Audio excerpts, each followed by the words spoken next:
네, 여러분 안녕하십니까? 2025년 12월 12일 금요일 이민멘토의 주식 레벨업 방송 시작해 보도록 하겠습니다. 시청 전에는 꼭 좋아요와 구독 그리고 알림 설정을 꼭 해주시고요. 시청 전에 꼭 하셔야 안 까먹고 잘 하시니까 꼭 부탁드리도록 하겠습니다.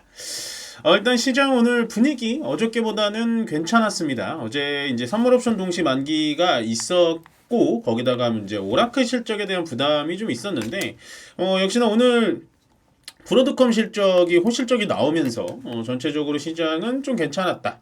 아마 브로드컴 실적이 오전에 딱 나오고 시간외에서 한 3% 정도 올라갔거든요.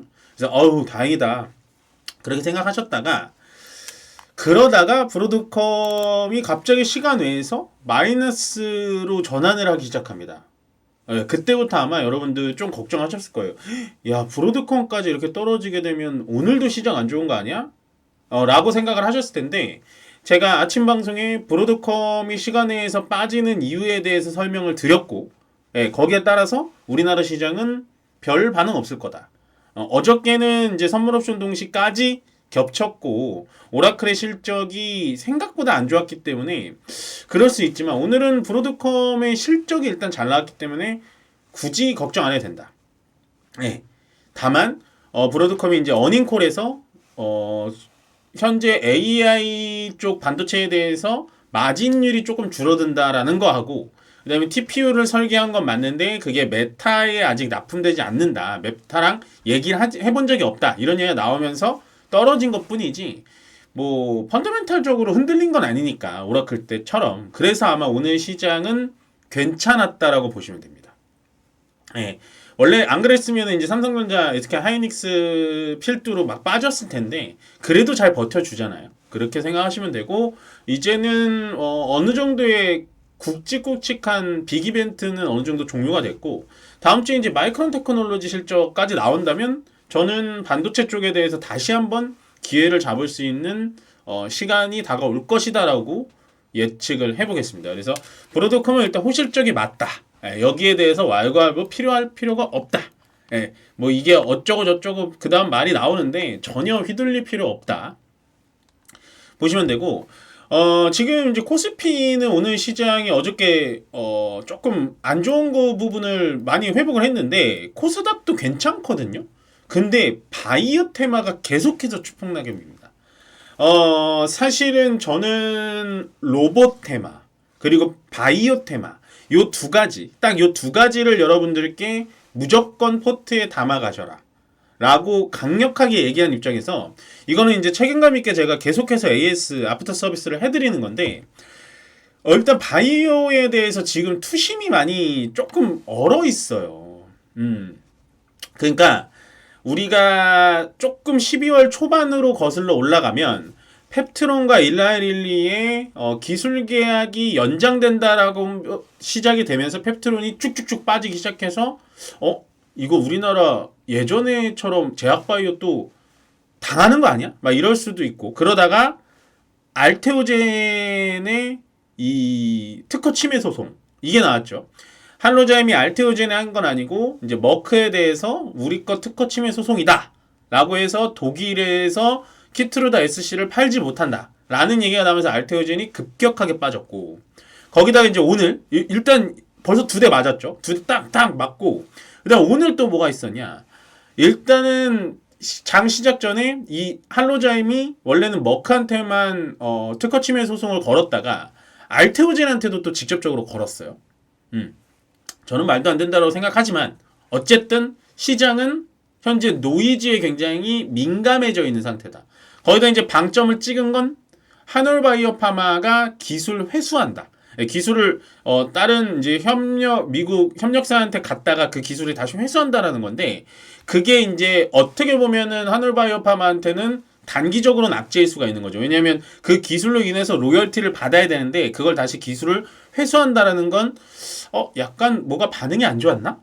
라는 겁니다. 그래서 지금 제가 말씀드리는 종목들 펩트론, 알테오젠, 하놀바이오파마 어찌됐든 시가총액들도 꽤 크고 거기다가 코스닥에서 바이오 테마라고 해서 정말 좋은 뉴스로 막 날아가던 애들인데 이렇게 12월 달이 지금 12일밖에 안 됐는데도 12월 달 들어와서 이렇게 네 가지의 안 좋은 뉴스, 뭐 어떻게 보면 좋은 뉴스도 있겠지만 안 좋은 뉴스, 그러니까 시장에 충격이 되는 뉴스가 계속해서 바이오 테마를 발목을 잡고 있다. 그래서 오늘도 오전에 알테오제만 빠졌는데 전체적으로 코스닥 종목들이 갑자기 하늘바이오파마 그 얘기가 나오면서 빠졌고, 그 다음에 원래 임상 3상으로 굉장히 신고가를 고가했었던 퓨처캠도 좀 떨어졌고요. 그런 식으로 코스닥에 지금 상장돼 있는 바이오 종목들이 전체적으로 이런 거죠. 저렇게 되면은 내가 갖고 있는 것도 이것도 또 뭐 터지는 거 아니야? 하면서 매도의 세력이 더 많아진 거다. 근데 이제 결과론적으로 제가 말씀드리면 과연 여기서 도망갈 일일까라는 생각을 좀 합니다. 예, 뭐 저는 하늘바이오파마 소식도 이 정도로 떨어질 일인가 싶어요. 알테오젠 같은 경우는 제가 아침 서울경제방송에서 설명드렸으니까 더 이상 안 드리지만 펩트론도 마찬가지입니다. 일라릴리와 장기지속형 주사제의 기술 계약이 연기됐다라는 건데, 펩트론은 장기 지속형 주사제를 만드는 회사이기 때문에 꼭 비만약이랑 안 엮으셔도 돼요. 기술력이 있다는 거예요. 그러니까 이게 당뇨라든지 비만, 그 다음에 이 장기 지속형이 보통 어디 쓰이냐면 수술한 후에 부작용 있잖아요. 막 되게 아프잖아요. 그런 거를 이렇게 좀 길게 좀 덜 아프게 해주는 게 바로 이런 기술인데, 저는 바이오 종목들의 기술력에 비해서 지금 투심이 너무 약하다. 그래서 떨어진 거다라고 생각합니다. 예, 뭐 바이오에 대해서 굉장히 많이 여러분들께 풀어드린 전문가 입장에서 바이오가 떨어졌는데 왜 말 한마디 안 하나요? 하실 수도 있어서 제가 말씀을 드리는 건데, 저에 대한 바이오에 대한 생각은 1도 변함이 없습니다. 오히려 오늘 같은 날 싸게 추가 매수할 기회가 왔구나라고 저는 생각하고 있어요. 분명히 바이오가 코스닥을 뒤흔들 날을 조만간 올 거다라고 보여집니다. 그 정도 마무리해드리면 될 것 같고, 3번 뉴스는 이재명 대통령이 누리호도 매년 발사하자, 요거를 현실화시키자라는 건데, 요거는 좀 지켜볼만 해요. 제가 원래는 우주항공 쪽에도 옛날에 이제 우리 가족분들하고 우주항공 쪽에 제가 트레이딩을 좀 했었다가 좀 고생한 기억이 있어요. 그러니까 손절을 하고 나온 건 아니고 한 종목을 들어갔는데 좀 오래 걸렸어요. 그래서 우주항공은 참 우리나라에서 어렵다. 실질적인 종목도 없고 참 어렵다라고 생각을 했는데, 일단은 스페이스X의 IPO 상장 뉴스가 오늘 컸기 때문에 좀 종목들이 움직였는데, 만약에 정부 정책에서 누리호까지 들러붙는다? 그러면 우주항공도 여러분들 기회 포착이 가능합니다.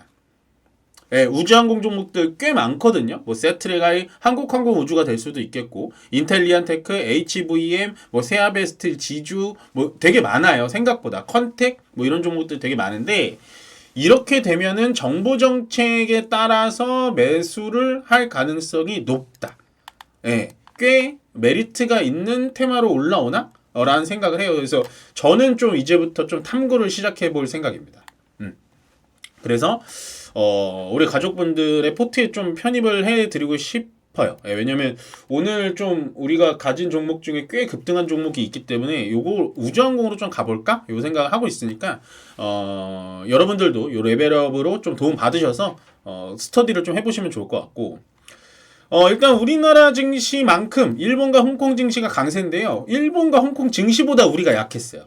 우리는 1%대인데 일본은 거의 2% 가까이, 홍콩은 1.5%. 중국만 좀 약했을 뿐, 전체적으로 어저께 아마 금리 인하에 대한 큰 이슈를 넘기고 나서 아시아 증시도 다 좋았다라고 정리를 해드리면 될 것 같습니다.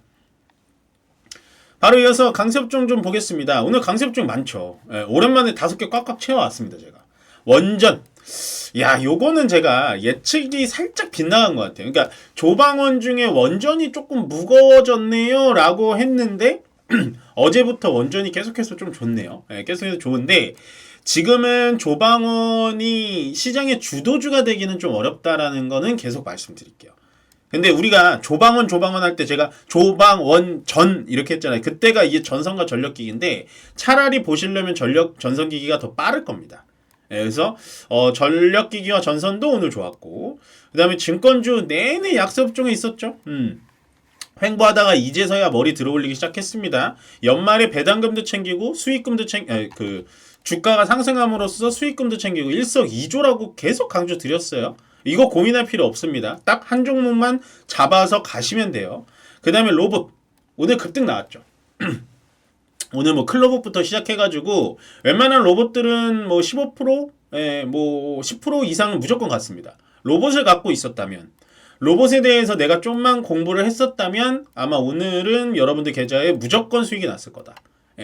저희도 로봇 갖고 있었다 말씀드렸죠. 로봇을 우리가 딱 하나 선정해서 갖고 있었다. 보시면 되고, 우주항공 오늘 좋았습니다. 우주항공은 제가 조금 더 심도 있게 좀 다뤄볼 계획입니다. 약세업종 아쉽게도 제약바이오, 제가 이제 로봇하고 제약바이오를 가장 요즘에 좋아하고 든든하게 가려면은 증권까지 가져가셔라. 전력기기도 좋다. 뭐 이렇게 좀 좋아하는데 제약바이오가 약세인 이유는 제가 말씀드렸어요. 그렇지만 다시 올라올 수 있다고 보여지고, 그 다음에 오늘 보고 싶은 건 반도체 소부장은 조금 약합니다. 요거를 제가 살짝 짧게 말씀드릴게요. 사실은 브로드컴이 시간에서 빠지면서 반도체한테 부담을 준 건 사실이에요. 근데 부담을 줬지만 SK하이닉스와 삼성전자는 그래도 양봉으로 잘 지켜줬는데 반도체 소부장은 떨어졌어요. 코스닥에 상장되어 있는. 근데 여러분들 반도체 소부장을 볼 때 소재는 괜찮거든요. 소재도 괜찮고 부품도 괜찮아요. 왜냐면 앞으로 D램이라든지 HBM을 더 많이 만들어야 되기 때문에 소재는 계속해서 소모성이 있어야 되고, 부품도 교환을 해야 되니까 부품도 계속 필요한데, 장비 있죠. 소부장에서 장비. 반도체 장비주들은 지금은 재미없을 것 같아요. 이유가 뭐냐면 삼성전자와 SK하이닉스가 어쨌든 반도체 빅사이클이 왔잖아요. 반도체가 공급보다 수요가 지금 모자라잖아요. 달라고 난리잖아요. 근데 삼성전자와 SK하이닉스가 현재 하는 건 뭐냐? 생산 라인을 늘리질 않습니다. 있는 대로만 우리 생산하겠다. 그러면 증설을 하지 않으면 장비가 당분간은 재미없겠죠. 장비가 앞으로도 안 좋을 거다라는 게 아니라, 원래 같았으면 빅사이클로 오면 당연히 증설을 해야 되고 라인 증설을 하게 되면 장비들이 입고가 되는데, 지금 소부장 중에 장비가 약한 이유는 결국에는 1대장, 2대장인 삼성전자 하이닉스가 증설을 하지 않는다. 증설을 하는 부분은 어디 부분이다? 기존 D램이 아니라 앞으로 가야 되는 AI 반도체, 이쪽으로 간다는 거예요. 그래서 장비주는 좀 피하시는 게 좋다라고 정리를 해드리겠습니다. 반도체 중에서도 꼭 옥석 가리기가 필요하니까 여러분들 꼭 참고를 해 주시고요. 오늘 금요일이지만 정말 고생 많으셨고, 끝으로 다시 한번 말씀드릴게요. 좋아요와 알람 설정 그리고 구독까지는 항상 저의 힘이 되니까요. 많은 클릭 부탁드리면서 저는 여기서 물러가도록 하겠습니다. 고맙습니다.